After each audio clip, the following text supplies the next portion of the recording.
Pernah nggak sih lu mikir kenapa ada bangsa-bangsa yang dulu superpower, punya kota yang gemerlap, pasukan yang nggak terkalahkan, bahkan ilmu pengetahuan yang jadi dasar teknologi kita sekarang. Tapi hari ini mereka hilang begitu saja, tinggal nama samar di buku sejarah. Mereka pernah menguasai benua, ngatur jalur perdagangan dunia, bikin monumen megah yang sampai sekarang masih bikin kita kagum. Tapi coba lihat sekarang, jejak mereka cuma tersisa sebagai reruntuhan, artefak di museum dan cerita-cerita masa lalu mereka.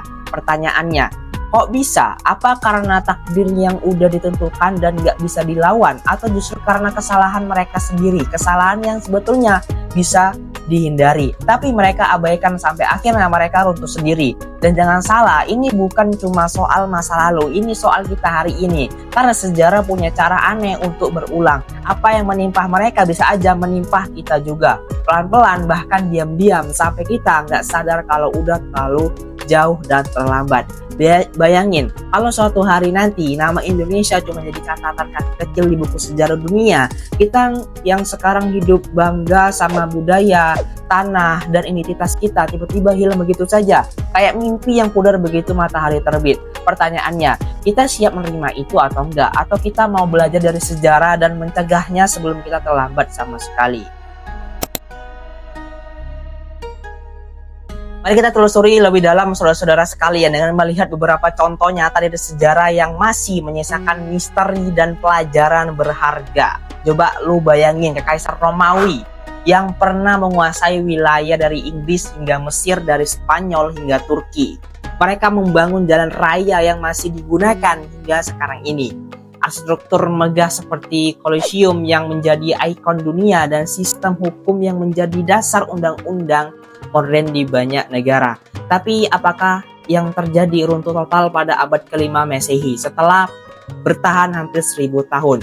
Mengapa? Kita akan bahas nanti. Tapi coba lu bayangin betapa tragisnya melihat kerajaan yang begitu kuat jatuh seperti pohon tua yang lapuk. Lalu ada Sumeria, bangsa pertama di dunia yang menciptakan tulisan cuneiform sekitar 3500 sebelum Masehi.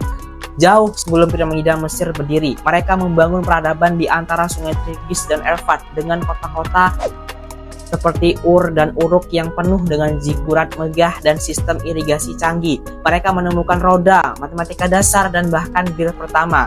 Tapi hari ini hilang begitu saja sekitar 1750 sebelum Masehi, digantikan oleh bangsa-bangsa lain dan bahasa mereka pun punah. Apa yang salah? Apakah alam yang kejam atau manusia sendiri yang menghancurkannya? Atau kita melihat contohnya seperti Majapahit, kerajaan agung di Nusantara kita sendiri yang konon bisa menyatukan pulau-pulau dari Jawa hingga Maluku di abad ke-14 di bawah Hayam Wuruk dan Gajah Mada. Mereka mencapai puncak kejayaan dengan armada laut yang kuat, perdagangan rempah yang mendunia, dan budaya yang kaya seperti candi-candi yang masih berdiri gagah di Jawa Timur. Tapi sekarang tinggal cerita dalam kitab kuno seperti negara Kertagama yang kerajaan itu runtuh pada abad ke-15. Mengapa kerajaan yang begitu hebat bisa lenyap? Dan jangan lupa Ottoman, kekaisaran Islam yang menguasai 3 benua selama 6 abad, dari abad ke-14 hingga awal abad ke-20. Mereka menaklukkan Konstantinopel pada 1453, membangun masjid indah seperti Hagia Sophia dan memiliki sistem administrasi yang efisien, tapi akhirnya runtuh setelah Perang Dunia I atau dinasti-dinasti Tiongkok seperti Qin, Han, Tang yang masing-masing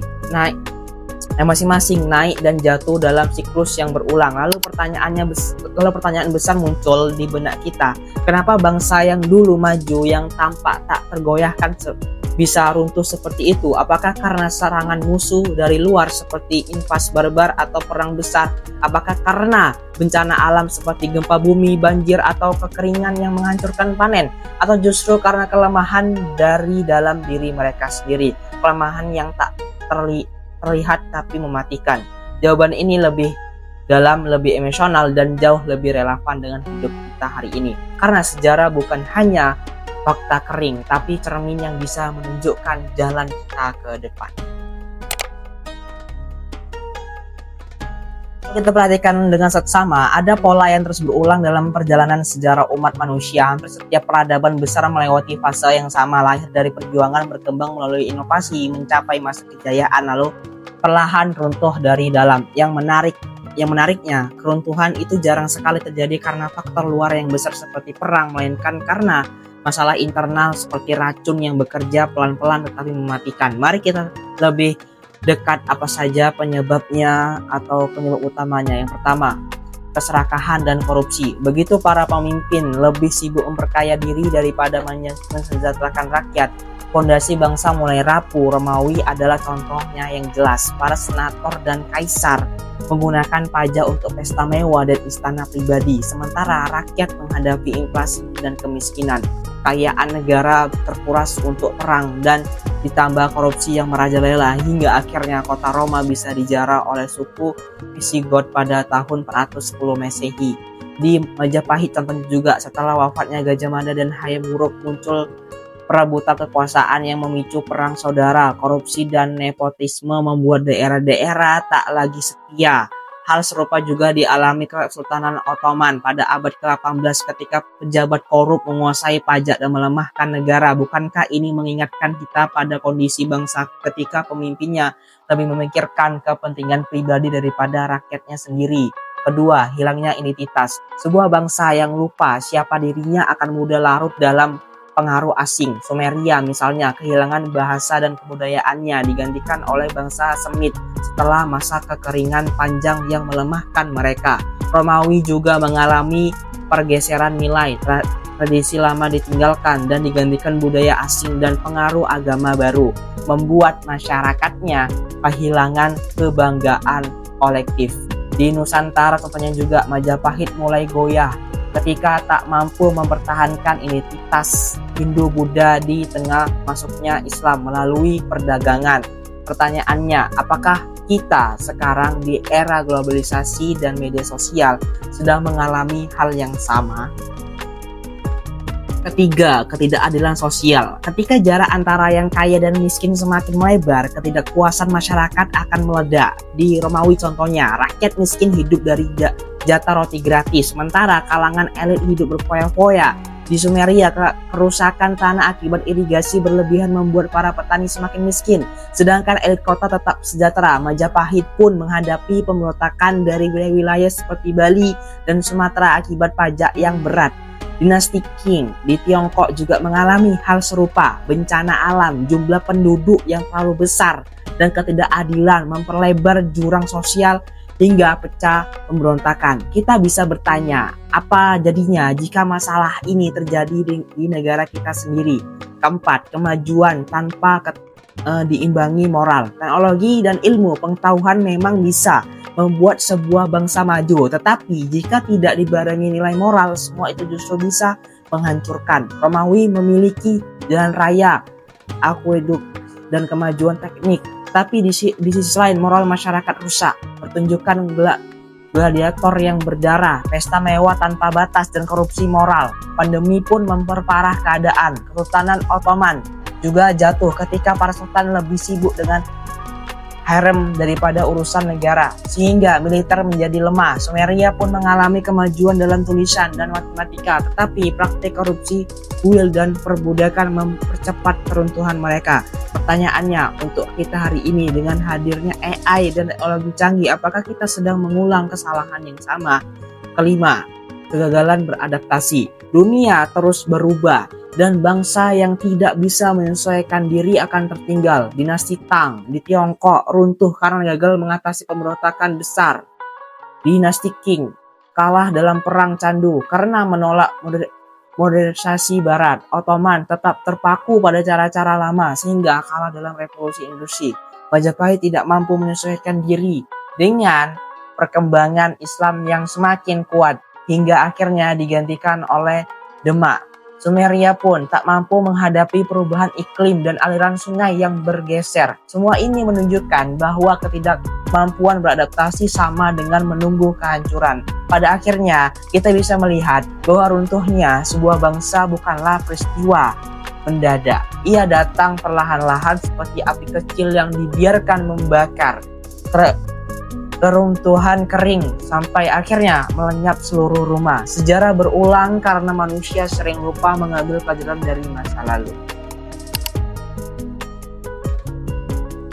Jadi setelah yang aku jabarkan, semoga kalian paham ya. Yang aku bertanya, yang paling krusial ya saudara sekalian, apakah pola ini bisa terjadi lagi hari ini di dunia modern? Jawabannya iya, bahkan mungkin sedang terjadi di depan mata kita tanpa kita sadari. Kita lihat negara-negara superpower hari ini seperti Amerika Serikat dengan utang nasional triliun dolar dan polarisasi politik, Cina dengan ketegangan sosial dan lingkungan, Eropa dengan isu imigrasi dan ekonomi stagnan. Mereka punya kekuatan ekonomi, teknologi canggih seperti AI dan roket, militer yang kuat dengan senjata nuklir. Tapi apakah mereka kebal dari pola sejarah? Tidak, mereka juga bisa jatuh seperti Romawi yang dulu merasa tak terkalahkan, tapi akhirnya runtuh karena internal decay. Dan bagaimana dengan kita, bangsa Indonesia? Apakah kita akan mengulang kesalahan yang sama seperti Majapahit yang terpecah belah? Apakah kita akan menjadi bangsa yang sebentar jaya dengan sumber daya alam melimpah lalu hilang ditelan korupsi dan perpecahan? Atau kita belajar dari sejarah dari Sumeria yang hilang identitas, dari Ottoman yang tak adaptasi dan memilih jalan yang berbeda-beda, jalan persatuan, keadilan, dan moral? Kuncinya ada pada kita semua, bukan hanya pemimpin. Kalau pemimpin jujur dan bekerja untuk rakyat, bukan untuk kelompoknya sendiri, atau rakyat bersatu melawan korupsi melalui pengawasan dan partisipasi, kalau ilmu perkembangan dengan pendidikan merata dan moral tetap dijaga melalui nilai-nilai agama dan Pancasila, kita bisa bertahan bahkan menjadi lebih kuat. Tapi kalau kita biarkan korupsi merajalela seperti Romawi, perpecahan suku dan agama seperti di Majapahit, kesenjangan ekonomi seperti di Sumeria, dan kejahatan moral melalui narkoba atau judi online, mereka cepat atau lambat kita akan jadi bagian dari daftar panjang bangsa-bangsa yang hilang dalam debu sejarah. Ayo saudara sekalian, mulai hari ini refleksikan diri kita, dukung pemimpin yang bersih, tolak korupsi di lingkungan kita, jaga identitas bangsa dengan menghargai keberagaman, perjuangkan keadilan sosial melalui gotong royong, imbangi kemajuan teknologi dengan nilai moral, dan adaptasi dengan perubahan global tanpa kehilangan jati diri. Karena sejarah membuktikan bangsa yang sadar dan bertindak akan bertahan selamanya. Sejarah bukan sekedar cerita masa lalu yang dingin dan jauh, saudara-saudara sekalian. Sejarah adalah cerminan yang hidup, yang mencerminkan wajah kita sendiri, wajah yang penuh harapan tapi juga penuh resiko. Dan ketika kita bercermin dengan jujur, kita bisa melihat masa depan, apakah cerah seperti matahari terbit atau gelap seperti malam tanpa bintang. Bangsa yang dulu maju runtuh bukan karena mereka bodoh atau lemah secara fisik, tapi karena mereka lengah, seperti penjaga yang tertidur saat musuh mendekat. Mereka merasa tak terkalahkan setelah mencapai puncak, lalu lupa memperbaiki diri dari dalam, lupa membersihkan korupsi, lupa menyatukan rakyat, lupa menjaga moral, dan akhirnya sejarah menghapus nama mereka dari peta dunia, meninggalkan hanya reruntuhan sebagai pengingat. Sekarang aku ingin tanya ke kalian semua dari hati ke hati, apakah kita mau mengulangi kesalahan yang sama seperti Romawi yang korup, Sumeria yang hilang identitas, Majapahit yang terpecah, atau kita belajar, kita sadar, kita bangun masa depan yang lebih kuat, lebih adil, lebih bermoral? Karena pada akhirnya yang menentukan bukan takdir yang tak terlihat, bukan musuh dari luar, bukan waktu yang tak bisa dihentikan. Yang menentukan adalah pilihan kita hari ini, pilihan untuk bersatu, untuk jujur, untuk adaptasi. Mari kita pilih yang benar agar nama Indonesia tetap abadi di panggung dunia, bukan hanya sebagai cerita masa lalu. Terima kasih dan semoga kita diberkati yang nonton. Jangan lupa kalian like dan subscribe video ini. Oke, makasih.